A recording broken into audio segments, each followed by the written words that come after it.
valeur. Ici, ça ne veut rien dire. Hein. On aurait pu avoir une autre moyenne différente. Je répète, quand vous avez une distribution, donc vous avez des classes et vous avez des effectifs, vous pouvez calculer la moyenne. Si on vous demande de changer la manière de classer cette série, donc les classes vont être différentes, les effectifs vont être différents, la moyenne de X, même techniquement, la moyenne de la distribution ne sera pas nécessairement la même. Donc, à deux distributions différentes, même si elles sont continues, les moyennes peuvent être différentes. D'accord?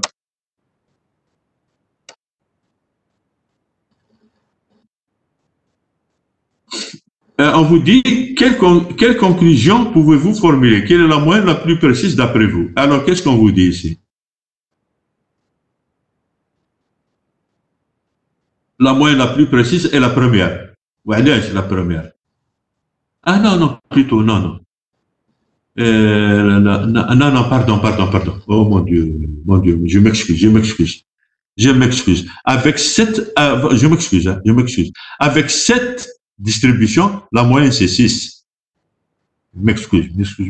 Le X bar hada, c'est la moyenne pour cette distribution. D'accord? Le X bar hada 5,8, c'est la moyenne pour cette distribution. On vous demande de changer la distribution. On l'a changé, comme qui fait, et on trouve la moyenne, pardon, c'est 6.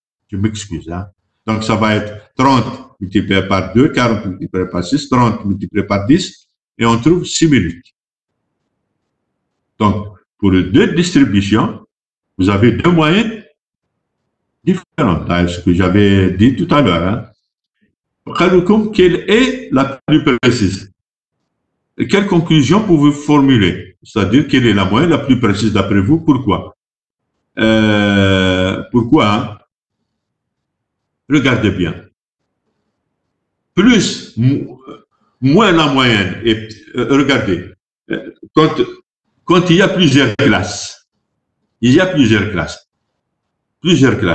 la moyenne est de 5,88.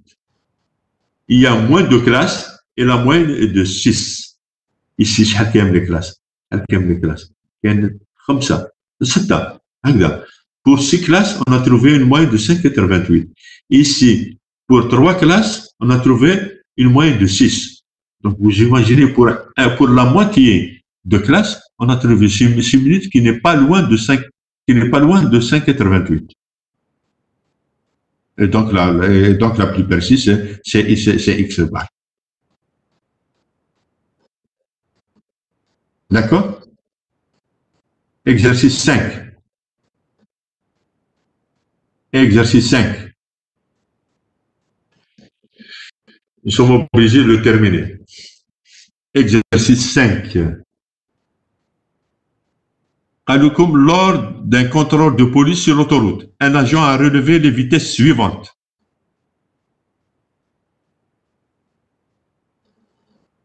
D'accord? Les vitesses suivantes. Il y a combien de vitesses? On ne l'a pas dit ici, mais normalement on doit le dire. Je ne sais pas. 1, 2, 3, 4, 5, 6, 7, 8, 9, 10, 11, 12, 5. Il y a 60. Donc, il y a un contrôle sur l'autoroute et on a relevé 60 vitesses. 60 vitesses. D'accord? 60 vitesses. Donc, ici, la population.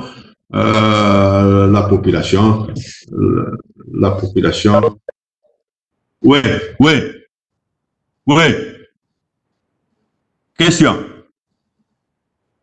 Question, s'il vous plaît. Non, il n'y a pas de question. Non. Non, il n'y a pas de question. Oui. On passe à l'exercice 5, mademoiselle. D'accord. D'accord.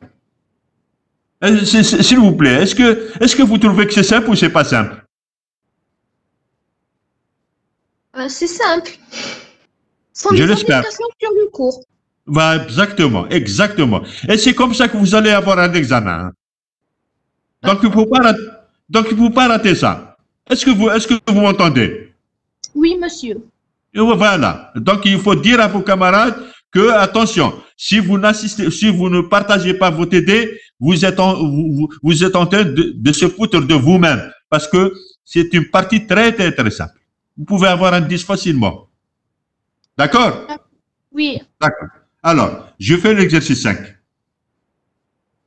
Donc ici,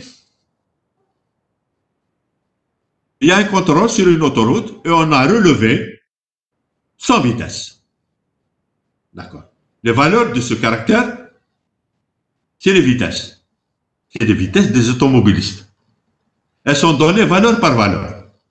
Donc la variable qui mesure les vitesses est un caractère. Donc ici d'abord, le caractère est un caractère quantitatif. Et la variable qui mesure telle que c'est donné, parce que c'est donné valeur par valeur, donc la variable qui mesure ce caractère quantitatif est une variable discrète. Ça veut dire que, pourquoi? Parce que ces valeurs sont données valeur par valeur. Quelle est l'étendue de cette série statistique? C'est l'étendue, c'est un paramètre de dispersion qu'on a défini la fois passée. C'est la plus grande valeur du caractère, moins la plus petite valeur. Je ne sais pas quelle est la plus grande valeur, on va regarder directement, la solution. C'est l'étendue, c'est x max moins x min. Donc ici, la plus grande valeur, c'est 160. Cherchez-la, je ne sais pas où est-ce qu'elle se trouve. On ne va pas perdre leur temps. Moins 90, c'est la plus petite. D'accord? Je ne sais pas où est-ce qu'elle est 90. Hein? D'accord? On fait confiance à celui qui a corrigé l'exercice. Donc, c'est 70. Hein, l'étendue. Ça veut dire que tout simplement, que l'ensemble des vitesses s'étale sur un intervalle de longueur 60 cm, de longueur 60, de longueur 70. D'accord? On vous dit répartir en classes de même amplitude. Eh bien, quand on vous dit pas de quelle manière vous allez répartir ces classes de même amplitude. Donc, on applique directement cette formule. Moi, j'ai l'habitude de ne pas donner. Hein. Donc, je calcule. Ça va donner le nombre de classes. On applique ça quand il s'agit de déterminer le nombre de classes de même amplitude. Donc, ici, K, c'est le nombre de classes de même amplitude. C'est partie entière de racine de 1. Partie entière de racine de 1, bon, prenez votre calculatrice, vous trouvez 7. Donc, ici, la formule va vous donner 7 classes et l'amplitude de cette classe, c'est l'étendue. C'est comme si vous avez une baguette de 70 cm à partager à part égale pour cette personne. Donc, 70 sur 10 sur 7, c'est 10. Donc, l'amplitude de chaque classe est 10.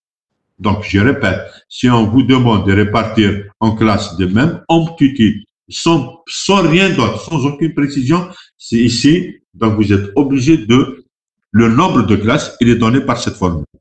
C'est une formule empirique. Moi, je n'ai pas l'habitude. Et donc, en divisant l'étendue par le K, vous allez trouver l'amplitude de chaque classe. Donc, l'amplitude de chaque classe, puisque les classes seront ordonnées, elles seront classées par ordre croissant. Donc, on commence par la première classe.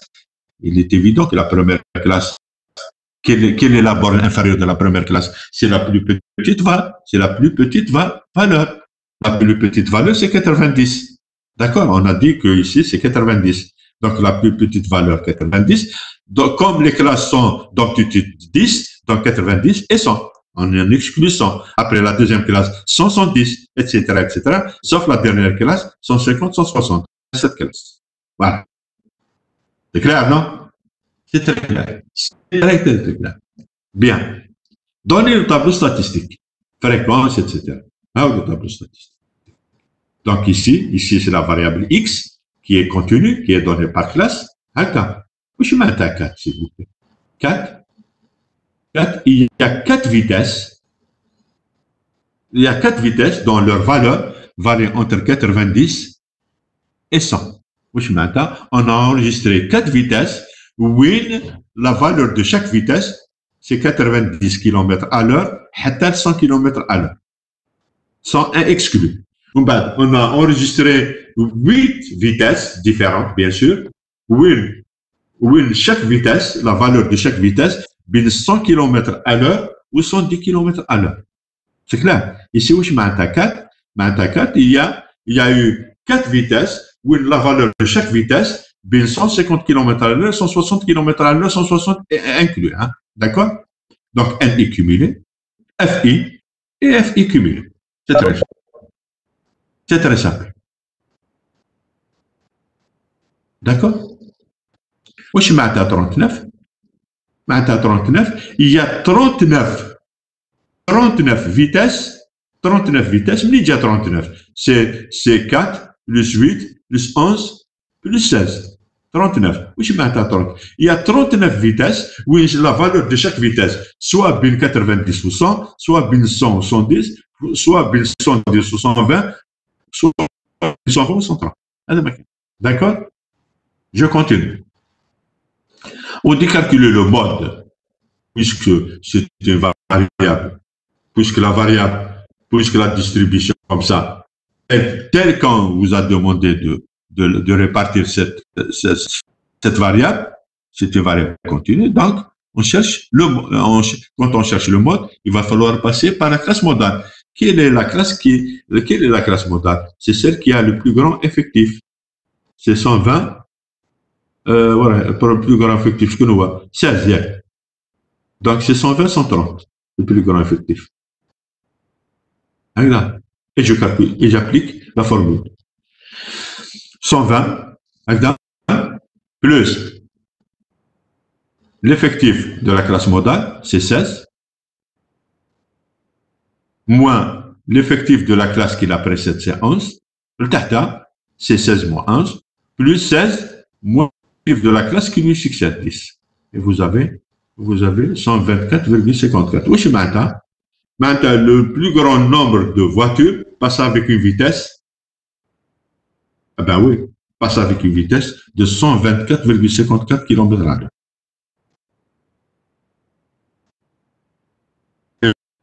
Le mode, bien sûr, doit appartenir à la classe modale.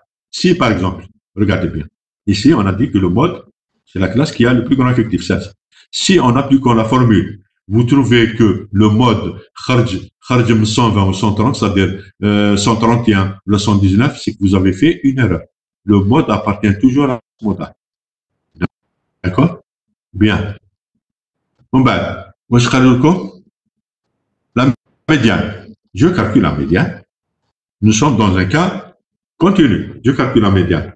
Attention, le calcul des quantiles, dans le cas continu ou dans le cas discret, il y a deux formules qui sont différentes. C'est complètement différent. Alors, ici, nous sommes dans le cas continu. Je calcule n alpha. On calcule la médiane.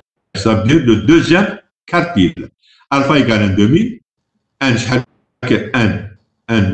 c'est 60. Et regarde. N c'est 60, oui. Donc, n alpha, c'est 30. Si je ne me trompe pas, c'est 30. Je cherche la première classe d'effectifs cumulés supérieur à 30. Ce qu'on y a, c'est cette classe. 120, 130. Voilà. Donc, la médiane, la formule, c'est la borne inférieure de la classe que vous avez trouvée. C'est la classe 120, 130, 120. N alpha, c'est 30.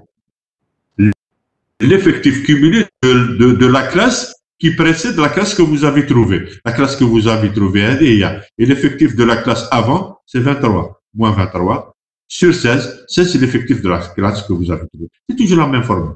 Toujours la même formule. Multiplié par 10, 10, vous multipliez par 10, uniquement cette quantité. Hein. 10, c'est l'amplitude de cette classe. Et donc, vous avez, voilà. Donc, il y a 50, ici, comme je m'attends médiane, il y a 50% de voitures qui passent avec une vitesse inférieure à 124, inférieure ou égale. Et donc, aussi, il y a 50% de voitures qui passent avec une vitesse supérieure à 1. C'est ça, la médiane. D'accord?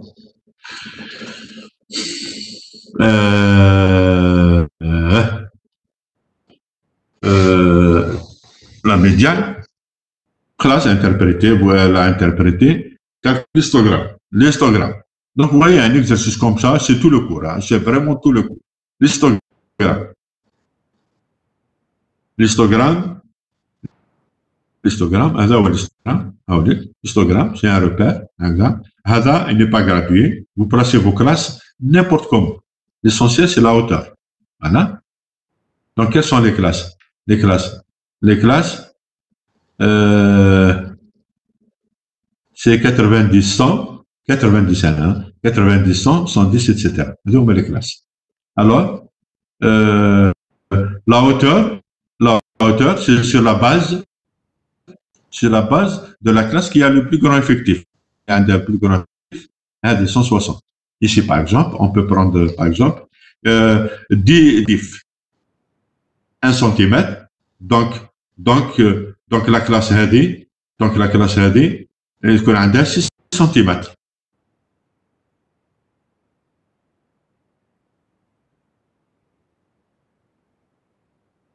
Ici, c'est trop.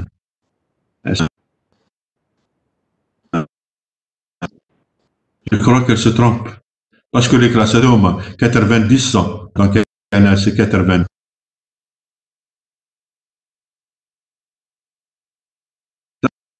Voilà. C'est bien. Bon, ben, la hauteur, quelle est la classe qui a le plus grand effectif? Non, ne se trompe pas. La classe qui a le plus grand effectif, c'est la classe 120, 130. 120, 130. Il n'y a pas d'erreur. Alors, le plus grand effectif, c'est 16. Vous prenez par exemple 2 unités d'effectif, 1 cm. Donc, la hauteur du rectangle à la classe AD, c'est 8 cm. Un exemple. 8 cm. Un exemple. Hein. Là, vous gardez 16. Ici, une unité d'effectif. Qu'est-ce qu'elle a fait? Une unité d'effectif, c'est 1 cm. Donc, elle a pris 16. Et donc, l'autre, elle suit. Alors, d'accord. L'histogramme donne l'expression de la fonction de répartition tracée son graphe. La fonction de répartition. Fonction de répartition. La fonction de répartition. Voilà la fonction de répartition. Qu'est-ce que la fonction de répartition? Non, معليش. Alors, fonction de répartition. Donc, l'histogramme, ce n'est pas un graphe d'une fonction. Pour la simple raison, ce n'est pas un graphe parce que sur l'axe hasard, il n'est pas gradué. Il n'est pas gradué. L'essentiel, c'est de placer vos valeurs, c'est 90, c'est pas 0, hein, vos valeurs dans un autre carrousel. Par contre, ici, la fonction de répartition. Alors, donc, je répète que la représentation graphique d'une variable continue, c'est l'histogramme et la courbe cumulative. Qu'est-ce que c'est la courbe cumulative? C'est la courbe représentative de la fonction de répartition. D'accord? La même chose pour le cas discret. La courbe cumulative, c'est la courbe représentative de sa fonction de répartition. Les fonctions de répartition dans le cas discret ou dans le cas continu, c'est complètement différent. Et les courbes cumulatives sont complètement différents. On avait vu la fois passée. Le cas discret, la courbe cumulative, c'est des fonctions en escalier. Mais par contre, dans le cas continu, c'est une ligne en zigzag, c'est-à-dire elle est formée de segments de droite, mais bien sûr, elle va en curve. Voilà. Regardons, c'est comme ça que je définis la fois passée. Alors ici, le graphe de la fonction de répartition, c'est le graphe d'une fonction. Ici, vous avez les f de x, vous avez ici des x, attention. Hein? Donc ici, c'est gradué. Bin 0,90, ou le 2 cm, bin 92 sous 100, il coule 2 cm. Attention. Alors, donc, c'est des segments de droite. Le rouge à vert, ce sont des segments de droite. Attention, hein. Ce sont des segments de droite. Voilà. Fonction de répartition, vous n'êtes pas obligé de mettre ces rectangles-là. Vous n'êtes pas obligé de mettre ça. Fonction de répartition, c'est la courbe orange. Regardez bien. Sur chaque classe, c'est un segment de droite. Sur chaque classe, c'est un segment de droite. Sur 120, 110, 120, c'est un segment de droite. 120, 130, c'est un segment de droite. Voilà. Donc, ce sont la courbe cumulative de la fonction de répartition des variables continues, c'est des segments de droite sur chaque classe. Alors, comment représenter ce segment de droite? Tout simplement, un truc comme la fois passée, vous n'êtes pas obligé d'apprendre ça. Vous n'êtes pas obligé d'apprendre cette formule. Alors, tout simplement, regardez bien. De moins l'infini à la plus petite valeur. Quelle est la plus petite de votre variable? La plus petite valeur, c'est 90. Et la plus grande, c'est 160.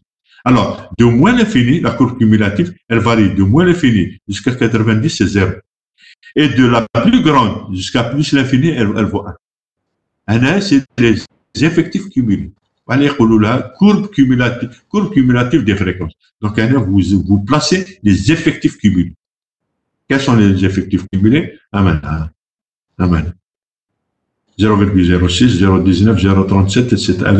Donc, quand il s'agit de tracer la courbe cumulative, vous placez vos effectifs cumulés, vous placez vos classes. Attention, ici, c'est gradué. Alors, c'est très simple. Vous n'êtes pas obligé d'apprendre ça, cette formule. Comment tracer la courbe cumulée? C'est, voilà. Il y a la première fréquence, la première fréquence, c'est 0,6, 0,06, 0,19, etc. Donc ici, regardez bien. Donc, de moins l'infini jusqu'à 90, 0. C'est un segment de droite. Segment de droite, où est-ce l'ordonnée? Où est-ce les coordonnées? C'est 100. Où est-ce l'ordonnée? C'est 0,006. La deuxième ordonnée, c'est la deuxième fréquence cumulée, c'est 0,19. Donc, regardez bien, bin 100 ou 110, le segment de droite maintenant. C'est 110, c'est F de cumulé, c'est 0,19. D'accord? Donc, qu'est-ce qu'on fait? On place tous les effectifs cumulés qu'on a. Les effectifs comme on a, les effectifs cumulés. Les fréquences cumulées, pardon. Attendez, fréquences cumulées. On place 0,6, 0,19, etc. On les place ici. On les place sur l'axe. Pardon. On les place à 0,6, 0,19, etc. Alors, moins l'infini, 90, c'est 0. Il faut construire ce segment de droite. Là, le segment de droite. Segment de droite. Donc, un segment, il est déterminé par 2 points. Le premier point, c'est 90, 0. Et le deuxième point, c'est 100. Et qu'est-ce que c'est l'ordonnée de ce point? C'est 0,01, 0,06. C'est la première fréquence cumulée. Diana. Comment tracer ce segment de droite? Elle part de ce point à ce point. Ce point, c'est 110. Et la forana, c'est 0,19. C'est F de cumulé. C'est F3 cumulé. C'est F4 cumulé, etc. Donc, les points, ce sont des points où l'abscisse taou est une borne d'une classe et l'ordonnée taou, c'est une fréquence cumulée. Vous allez dire, monsieur, tout simplement, vous n'êtes pas obligé de ça. Donc, j'ai dit, pour x inférieur à 90, f de x égale à 0. Et comment calculer l'équation de cette droite? Vous savez, on calcule l'équation de cette droite, il faut connaître 2 points. Quels sont les points que l'on connaît? 90, 0. 90, 0. Et le deuxième point, 100, F1 cumulé. Ça veut dire F1 cumulé, c'est 0,06. Eh bien, je calcule y égale ax plus b. Je détermine A, je détermine B, je trouve cette quantité. D'accord? Après, pour X appartenant à 100, 110. Pour X appartenant à 100, 110. C'est un segment de droite qui passe par ce point et par ce point. Donc ici, c'est 100, c'est le point 100. Donc, c'est 100 et des fréquences cumulées, F1 cumulé. Ça veut dire, c'est 0,06. Un AS, c'est le deuxième point, c'est 110. c'est 110 abscisses. Et l'ordonnée, c'est 0,19. Donc, on a 2 points. Y égale à x plus b. Je détermine A, je détermine B. Et j'aurai l'équation de ce segment sur 100 et 110. C'est, vous allez trouver ça. Voilà, etc., etc. Vous n'êtes pas obligé d'apprendre ça. C'est-à-dire ici, je fais le problème inverse. Je regarde le graphe qui est facile à construire, cumulatif qui est facile à construire, et je détermine la fonction de répartition dès lors que l'expression analytique de droite s'obtient avec la connaissance de 2 points. Voilà. D'accord?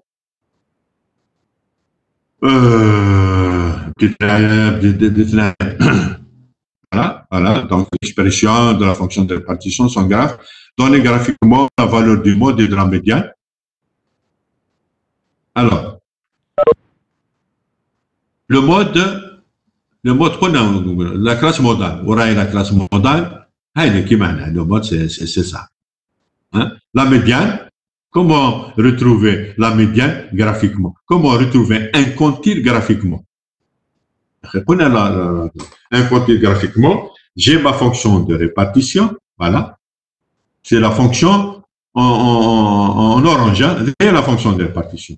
Je vous demande de calculer la médiane, de déterminer la médiane graphiquement, ce qu'on appelle le calcul d'un quantile par interpolation. Ou là, donner la valeur du quantile graphiquement. Donc, si on fait un bon graphe, on peut avoir une idée sur le quantile. Ici, on vous demande de calculer la médiane. Alors, je trace la droite, la médiane, c'est 0,5. C'est le quantile 0,5. Je prends la valeur du quantile 0,5 et je trace cette droite qui est parallèle à l'axe des X. Elle va couper la courbe en un point. On n'a pas le choix.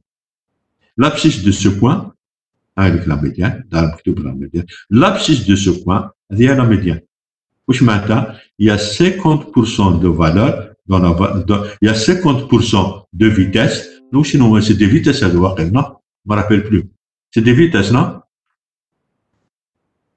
C'est des vitesses. Il y a 50% de valeur, 0,5. Il y a 50% de vitesses qui sont inférieures à la médiane. Et la médiane, si le graphe est bien fait, vous pouvez avoir une valeur approximative de l'abscisse de ce point. D'accord? Ici, la médiane, vous dit 124. Donc ici, c'est quelqu'un qui fait un bon graphe, il respecte la graduation, il trouve 124. Sinon, on le calcule. On le calcule. 1 égale, chacun en a 1 égale 60. Alpha égale 1 demi. Je calcule un alpha. Allez, on va le calculer. La médiane. Il est donné. On l'a calculé tout à l'heure. Il est donné. 124. On l'a calculé tout à l'heure. C'est la vraie valeur. Par contre, graphiquement, elle vous dit, c'est à peu près 124. Voilà.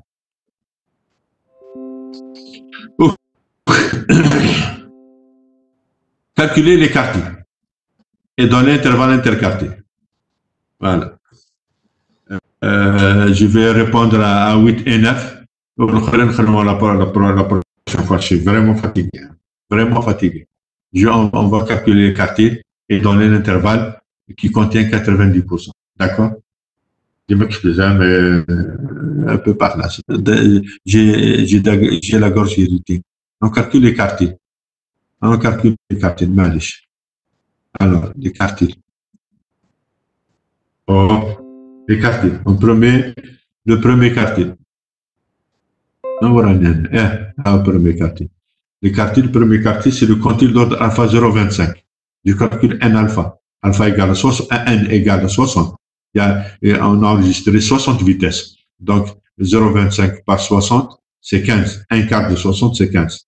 Alors, je cherche la première classe d'effectifs cumulés supérieure à alpha, on a déjà 7. 15. Je cherche la première classe d'effectifs cumulés supérieure à 15. 110, 120. Donc, l'effectif cumulé qui vient avant, c'est 12. L'effectif de la classe, c'est 11. Et la classe, c'est 110, 120. Donc, c'est 110. Voilà. C'est 110. Plus n alpha, c'est 15. Moins l'effectif cumulé de la classe qui vient avant 110, 120, c'est 12. Et 11, c'est l'effectif de la classe 110, 120. Multiplié par l'amplitude de la classe 10. 110 moins 120 moins 110, c'est 112,72. Voilà. Ça, c'est le premier quartile. Le deuxième quartile, c'est la médiane. On l'a calculé tout à l'heure. Là, calculé. 124,37. Donc, il reste le troisième quartile. Le troisième quartile, c'est le quantile d'ordre alpha égal à 0,75. 0,75 par 60, c'est 45. Je cherche la première classe d'effectifs cumulés supérieure à 45. J'ai dit 45. Je vous assure, la première classe d'effectifs cumulés supérieure à 45, elle est hier. 49. Donc, la classe qui contient le troisième quartile, c'est la classe 130, 140. L'effectif cumulé qui vient avant, c'est 39, et l'effectif de la classe, c'est 10. Voilà. Voilà, 130. N alpha, c'est 45. L'effectif cumulé de la classe qui vient avant cette classe, c'est 39, comme je l'ai dit. L'effectif de cette classe, c'est 10. L'amplitude de cette classe, c'est 36. Donc, l'intervalle interquartile, c'est un intervalle qui est entre le premier quartile et le troisième quartile. Ici, au Shimata, il y a 50% de valeur, 50% de valeur, 50% de valeur, les 112 km à l'heure et 136 km à l'heure. Mais les 50% ne sont pas en 10 centrales. Au Shimata centrale, celles qui sont proches de la médiane. D'accord? Alors, je sais pas. Donc, intervalle quartile, dans un intervalle qui contient 90% de valeur centrale. Là, regardez bien. L'intervalle interquartile, Q025 et Q075, il y a 50%. Mais ce ne sont pas les 50%, n'importe quel 50% de valeur. Ce sont des valeurs qui sont les plus proches de la médiane. Parce qu'on peut trouver 50% de valeur, mais qui ne sont pas les mêmes. Je m'explique. Et dommage, c'est pas un tableau. Je peux pas être plus. Je peux pas. Je réponds directement à la question. Qui compte 90% de valeurs centrales. Ici, on cherche un intervalle il y a 90% de valeurs les plus proches de la médiane. Tout simplement, quand on vous dit chercher un intervalle qui contient tant de pourcentage de valeurs centrales, tout simplement veut dire que les extrémités de cet intervalle, les deux extrémités de cet intervalle, la première extrémité et la deuxième extrémité, il faut que la différence bien, la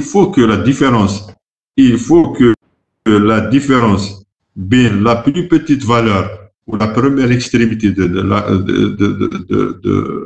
l'intervalle soit exactement la même chose, bien l'extrémité, la deuxième, bien la différence, bien la plus grande valeur et la deuxième extrémité de l'intervalle. Tout simplement 90. Maintenant, c'est l'intervalle, c'est un intervalle, les à gauche, il y a 10%, il y a 5%, ou les à droite, il y a 5%. Donc, il y a 5% à l'extrémité,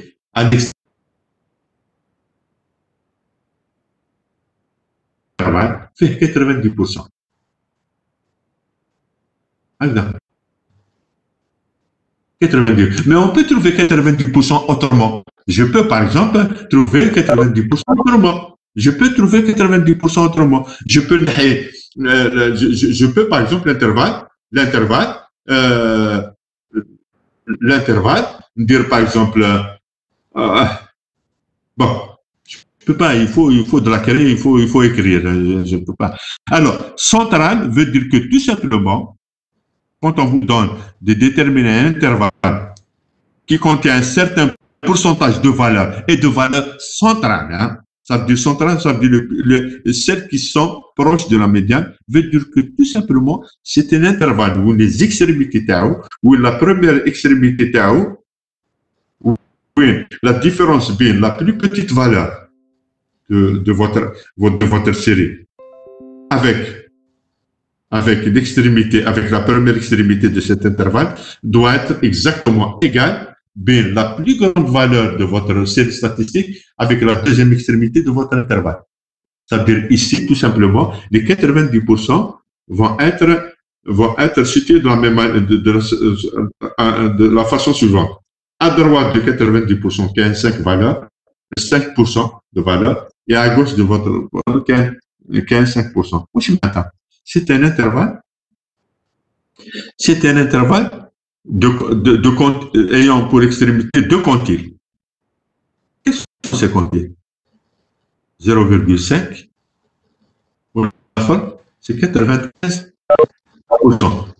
Donc, c'est l'intervalle Q2, c'est Q de 5% et de Q de 95%. Ah oui, ah ouais. Q de 5% et Q de 95%. Et la longueur de cet intervalle, c'est 90%. Il y a 90% dans cet intervalle. Mais 90% de cet intervalle, le plus proche de la médiane centrale, qui a 5% de valeur à gauche et 5% de valeur à droite. Donc, vous êtes obligé de calculer le quantile d'ordre 0,05 et le quantile d'ordre 0,95.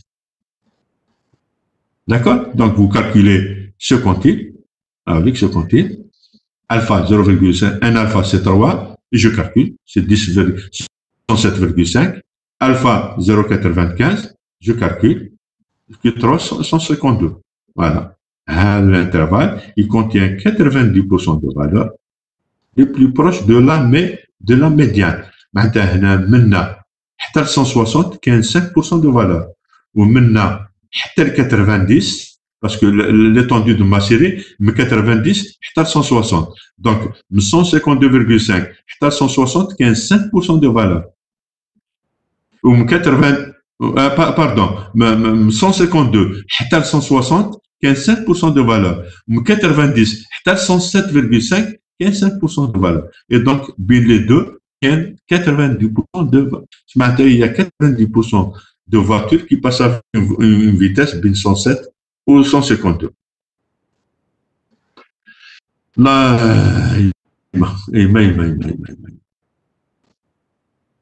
et la prochaine fois, on va calculer la variance. La prochaine fois, on va répondre à ces deux questions.